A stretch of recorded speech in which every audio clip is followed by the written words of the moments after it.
la persona que decide suicidarse, ¿no? Hay un texto de Lacan que a mí me gusta mucho, que es la apertura a la sección clínica, donde él toma la cuestión etimológica del término clínica, que justamente tiene una raíz que es cliné, ¿no? Lecho. Y en ese texto lo que plantea Lacan es que el psicoanálisis se trata de construir un saber con ese paciente, con ese padecimiento subjetivo que sirva para él, pero también un saber que sirva para la comunidad psicoanalítica, ¿no? Que me parece que es el aporte que hace este libro también, ¿no? No solamente la dimensión clínica, sino la dimensión investigativa. Despliega una dimensión didáctica, investigativa y clínica, ¿no? De alguna manera, Diana apuesta a construir un saber que nos permita investigar y comprender los procesos de deterioro subjetivo en las coordenadas de la subjetividad de la época. En esta dimensión de lo disruptivo, cuando arrasa lo singular, lo social, lo cultural, lo familiar, ¿qué podemos hacer para que ese sujeto no se vea precipitado a alguna forma de autoeliminación? Cuando la subjetividad de la época presenta este carácter de lo efímero, lo perentorio, lo cambiante, lo superfluo, lo rápido, lo listo y lo disponible ya. ¿Cómo introducir una dilación, una reflexión, un ser en el mundo más arraigado? Diana analiza cada una de las dimensiones en que los sujetos vamos construyéndonos como cajas chinas que se van ampliando en facetas psicosociales, familiares, institucionales, culturales. Y ella misma en su libro reflexiona acerca de la importancia de no caer en reduccionismos. Lo riesgoso es que las coordenadas de los ejes de afectación se vuelvan objetivos de evaluación automático y se pierda de relevancia la subjetividad. Es fundamental poder ponderar las vicisitudes propias de la etapa evolutiva en la que se encuentra ese sujeto, porque eso también es un elemento a tener en cuenta a la hora de pensar estas conductas, como decía recién Gabriela, autolesivas o la ideación suicida. Como cualquier situación que se nos presente inesperada, impensable, abrupta al psiquismo, genera en las personas próximas un exceso que el psiquismo intenta procesar. Procesar implica en primera instancia reingresarlo en la trama significante, es decir, volverlo comprensible, entendible, aceptable, tratando adecuadamente el dolor y la angustia vivenciados. En vistas de comprender los impactos de los sujetos allegados, buscando un posicionamiento ético en la lectura de la situación, que no se agote en el par de oposición, sobrevivientes o depresivos, como únicas marcas significantes de los allegados. Diana nos propone entonces una mejor comprensión de este proceso multifactorial de difícil acceso que propone ejes para el trabajo clínico. Y en particular, también un segundo elemento que quisiera rescatar del libro es esta visión, ¿no?, de una tríada que ella trabaja, ensamblada de manera dialéctica, que es el enigma, el legado y la participación, que se entrecruzan, se potencian unos a otros, y es un componente también importante del libro como una matriz para pensar esta problemática. Bueno, todos como psicólogos creo que en algún momento hemos tenido de cerca alguna situación, como decía Gabriela, ¿no?, de ideación suicida o de angustia extrema, de fragilidad subjetiva. Y el otro día, justamente en la clínica, un adolescente me contaba que había ido a ver el recital de Woz, ¿no?, y que ella y sus amigas se abrazaban y lloraban juntas en el recital. A mí me llamó la atención, ¿no?, por qué llorar en el medio del recital y abrazarse, ¿no?, esta cuestión de un momento inclusive de catarsis grupal. Y empecé a escuchar las canciones, ¿no?, de este rapero para ver qué era lo que decía en sus mensajes. Y me quedé con una de estas canciones para compartirlas con ustedes, porque me parece que refleja muy bien esto del mundo adolescente, de la cuestión de la vida y la muerte, de la muerte como salida, muchas veces que se plantea como la única alternativa, de la dificultad con los vínculos y con los otros, que es justamente el inicio de este estado de aislamiento en el que muchas veces están. A ver, bueno, hay otra más. Ahí está, ahí creo que hay que apretar ahí está ya.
Bueno, así que bueno, después de ver este video, me imaginé por qué se abrazaban y lloraban juntas estas adolescentes, ¿no? Y además, bueno, el tema de las autolesiones y del suicidio es algo que está en todos los adolescentes, como algo que transitaron o que pensaron o que les pasa de cerca o que alguien está transitando. Así que me parece que el libro de Diana tiene una gran actualidad y para mí que creo que también es importante trabajar la temática en los colegios, ¿no?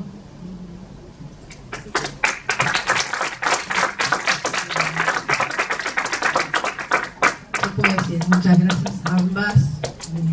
No puedo dejar de emocionarme por lo que dijeron. Me quedo con una frase del video que dice: hay que ser valiente para luchar contra eso. Y en una que dijo Gaby, en esto de un analista, un psicólogo, un terapeuta o algún trabajador de la salud, un médico, lo que fuera, que transita por un espacio, que creo que también tenemos nuestra obligación de cuidarnos para poder seguir trabajando, en esto de qué pasa cuando alguien con el que estamos trabajando o en nuestro entorno familiar se suicida. Y recordé cuando Gabriel lo citó, una película que fue una de las primeras que vi, que se llama The Unsaved, Lo Callado. Aquí se llamó Los Límites del Silencio, con Andy García, que se trata de un analista. Empieza la película con el suicidio de su hijo. Las circunstancias del suicidio son aleatorias, podrían ser otras, pero la cuestión es el impacto que hizo en él. Él dejó a los 3 minutos de la película, luego de mostrar las circunstancias por las cuales muere el hijo, salta a 3 años después, que para mí es clave en la experiencia que tengo con el trabajo con allegados, con el entorno. Algunos sí recurren enseguida, impulsados, creo, por estas coordenadas de las que hablo en el libro, las preguntas por el por qué va a pasar después de esto y qué tengo que ver yo con esto, o alguien con esto. A veces la culpa no es para sí, es para terceros, pero lleva a las violencias, a distintas cuestiones. Ahí sí, el psicoanálisis caso por caso, ¿no? Pero pensar que las 3 coordenadas orientan a saber que cuando empieza a desplegarse alguna, el sujeto suele no seguir interpelándose por eso, sino saltar a la siguiente. Por eso digo que es una torsión entre las 3. Y el analista acompaña esa torsión para que luego de cada torsión en uno de los ejes salte al otro en una progresión que le permita ir saliendo de la situación y no quedar bollando en la nada como lo deja. En ese caso, 3 años después, no es poco, porque Andy García, que es el protagonista, de alguna manera está interpelado por una discípula suya que ocupa el lugar de analista en ese espacio, 3 años después, y respecto a un libro que le escribe durante esos 3 años, donde deja la clínica, no trabaja más, lo enseña en la universidad, donde luego lo presentan en una conferencia 3 años después, dice: nuestro hijo directo, una muy prestigiosa universidad de Estados Unidos, y él se anima a disertar, pero obviamente no por nada están los matemas de Lacan en el fondo del pizarrón donde él diserta, por otra cosa. Me parece muy notorio que alguien haya elegido ese espacio tan sutil para deslizar, para que entienda, ¿no? Pero luego de esa conferencia, esta discípula lo interroga y le dice: ¿por qué el silencio? ¿Por qué no hablaste de esto? ¿Por qué no hablas? ¿Por qué no hablas en tu libro? Porque lo único que hiciste fue dejar todo y escribir un libro.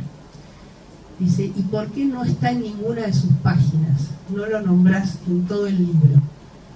Y él, acariciando el libro, dice: pero él está en cada palabra, en cada hoja que escribí aquí. A partir de ese encuentro, él empieza a desplegar lo que yo llamo procesamiento del evento o de la afectación, en tren de construir lo que Freud nos decía es el registro de pérdida, porque si no hay registro de pérdida es muy difícil tramitar un duelo. Y los allegados suelen quedar en un espacio bollando, en un espacio, una especie de limbo, al que llamamos afectación, que llamamos en una construcción que hicimos de forma colectiva con otros analistas en su momento, y que impiden el trabajo de tramitación de la pérdida. Por eso hay mucha confusión en esto de llamarlo un trabajo de duelo, luego de esto, o duelo más difícil. He escuchado cualquier cosa hablando de esta especificidad y a mi gusto todavía no hay trabajo de duelo. Es eso lo que tenemos el dilema de transitar. Bueno, nada más.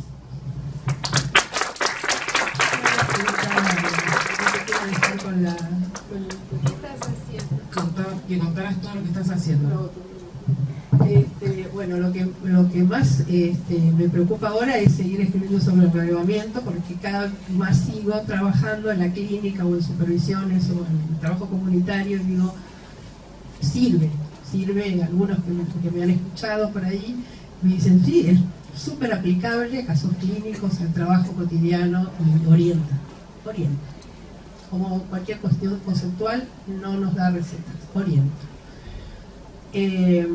Entonces, bueno, estoy en pleno trabajo de escribir y otras escrituras y compilación, o sea, hay mucho para producir, además de tiempos personales de mucho cambio, que lo vamos a hacer, que nos atraviesan a todo, pero sobre todo en un capítulo de la Asociación Argentina de Salud Mental, que por suerte está muy activo en estos tiempos.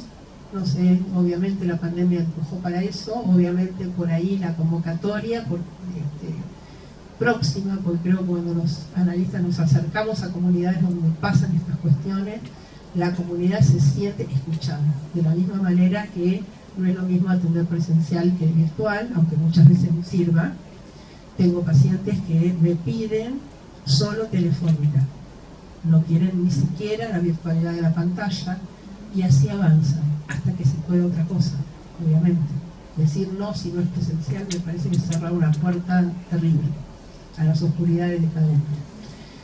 Entonces, cada vez que me dicen acá en una comunidad como Galvez o una comunidad Vicuña Maquena, alguno realmente conocerá, en realidad es así, o la Toma San Luis, donde es una comunidad de 10.000 habitantes, pero la tasa de suicidio, obviamente por la cantidad de suicidios, está potenciada en sus extremos. No debería pasar del 12 por 100.000 y está en 300%. Entonces voy a esas comunidades, trabajo en las comunidades,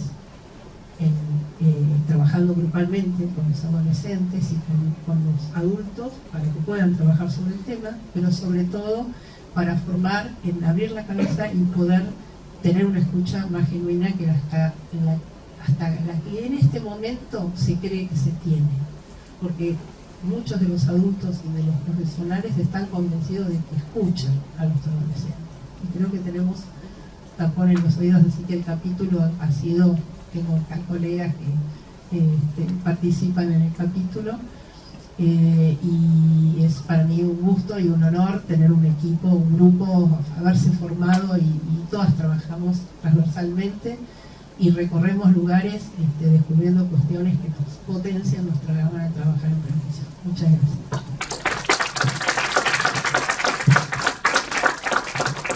Si te parece, vamos a dejar un espacio por si alguien le quiere preguntar algo, ¿no? O sea, tenemos esta oportunidad, una pregunta. 3 minutos. 3 minutos tenemos, o sea, se ve que nos corren, o sea, muy bien, estamos en una situación, o sea, 3 minutos. En 3 minutos a alguien se le puede ocurrir algo, preguntarlo. Sí, dale. Yo agradecer las presentaciones que me parecen muy ilustrativas del trabajo, porque además de lo que hay en el libro,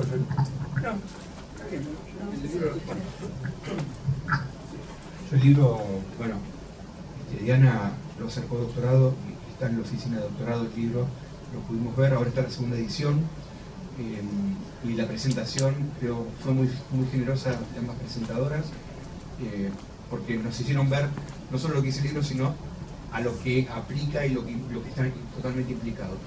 Lo que te quería preguntar, a ver, el video ese fue tremendo, me desarmó. Realmente dice, me encantó cómo pudiste palpar y cómo lo laburaste ese tema, ¿no? Porque a veces uno se queda con el tema de la escucha, se queda en el consultorio, quién será, y de repente vos fuiste, escuchaste, rescataste. Es una impresión impresionante, me quedé impactado por eso. Y la otra cosa que me dejó muy impactado es esto del 300 por mil, o sea, 3 de cada 10 personas. Te quería preguntar si en ese trabajo que haces identificaste algo de esa comunidad y qué es. Sí, porque suponemos, la hipótesis es que ahí pasa algo, digamos, ¿no?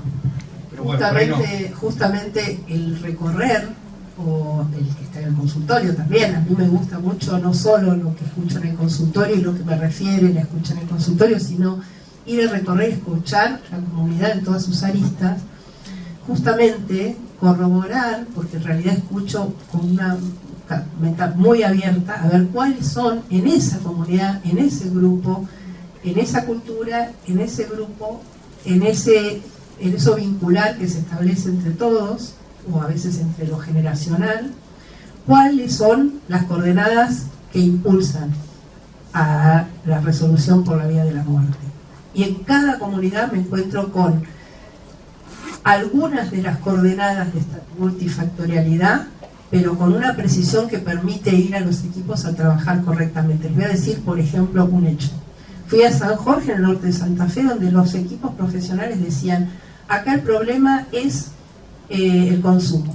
Los chicos tenían un 300, un 400 por 100.000 de tasa de suicidio, que es una barbaridad, Primero mal sacada la tasa, porque decían, bueno, pero eso me da un 12, un 18 por 100.000. No, pero están todos concentrados en el barrio San Martín. Le digo, ¿por qué no sacan la tasa real? Era un barrio dentro de una ciudad. Entonces, tendría que sacar la tasa bien. ¿Qué pasa en ese barrio? Y se hizo un grupo, pidieron las chicas que habían hecho intento de suicidio y estaban trabajando preocupadas por el suicidio de sus amigos, y en realidad empezó a detectarse el nivel de violencia intrafamiliar como modo de resolución de sanciones, digamos, educativo, intrafamiliar, que estaba instalado y que nadie de los equipos había detectado en ninguna de las consultas. Para ellos fue una novedad. Lo importante fue que pudimos trabajar desde otro lugar, entrando desde otro lugar, a sabiendas de esto que había aparecido a la mañana, con los talleres abiertos de padres y qué sé yo, donde ellos decían que no sabían cómo manejar los límites y que los psicólogos les decían que había que poner límites. Entonces ellos los ponían con violencia, porque ellos habían aprendido así y qué bien que habían salido. Entonces no hubo que decir más nada, sabían los profesionales que tenían que hacer talleres, ¿no?, para padres, y los padres querían hacer talleres para saber cómo poner los límites, porque así no funcionaba. Entonces ese acercamiento permitió un pasaje, no solo al trabajo individual, de que escucharan que había violencia, que los chicos aparecían con golpes claros y creían que eran entre ellos. Bueno, hoy hablábamos en la clase de epistemología. Hoy hablábamos en la clase de epistemología de transferibilidad y de hacer la tesis, presentar la tesis, y qué impacto y qué importancia tiene lo que uno hace y cómo impacta en la comunidad. Bueno, ahí está. Gracias. Bueno, y bueno, quería agradecerte, Moti, infinitamente, porque desde el 2002, 2004, que te escuché en un congreso de la Asociación Argentina de Salud Mental con Estañaro, que dijo, se dio vuelta y te dijo a vos, este concepto de lo disruptivo lo tenemos que trabajar mucho, y cuánto lo has trabajado en todos estos años, y cuánto me has aportado para meterse, porque cuando yo escuché eso, que trabajaron ese tema, dice, esto me explica lo que yo estaba convencida que estaba pasando. O sea, yo ya venía trabajando en la clínica y no le podía dar vuelta con conceptos, y esto me lo permitió. Gracias, Moti. Y esto lo siguieron desarrollando todos ustedes. Felicitaciones por todo el desarrollo y la aplicación, ¿sí? Así que, no sé si me escuchás. A ver, dame un segundo. Sí, ahí se escucha. A ver, ahora sí. Y eso lo siguieron trabajando ahora, ¿se escucha mejor así? Sí. Todo eso lo siguieron trabajando ustedes, todo el doctorado y la maestría, y seguimos creando, y te felicito a vos por el libro y también te felicito por el día de hoy en esta nueva etapa de tu vida, que es un día muy especial para vos. Así que felicitaciones. Un abrazo grande. Muchísimas gracias, Moti.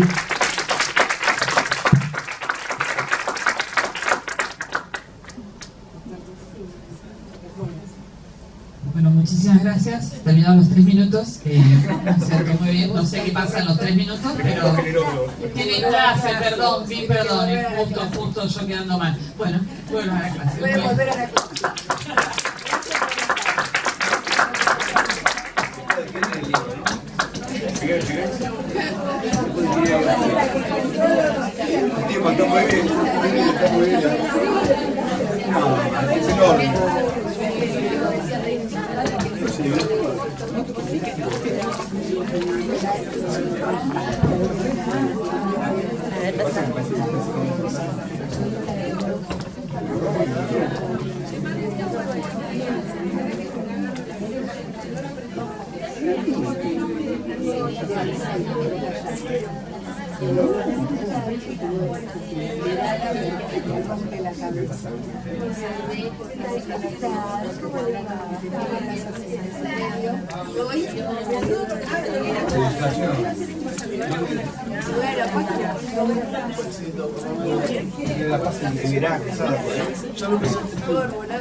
Parece que quería saludar a Hilda. ¿La conozco?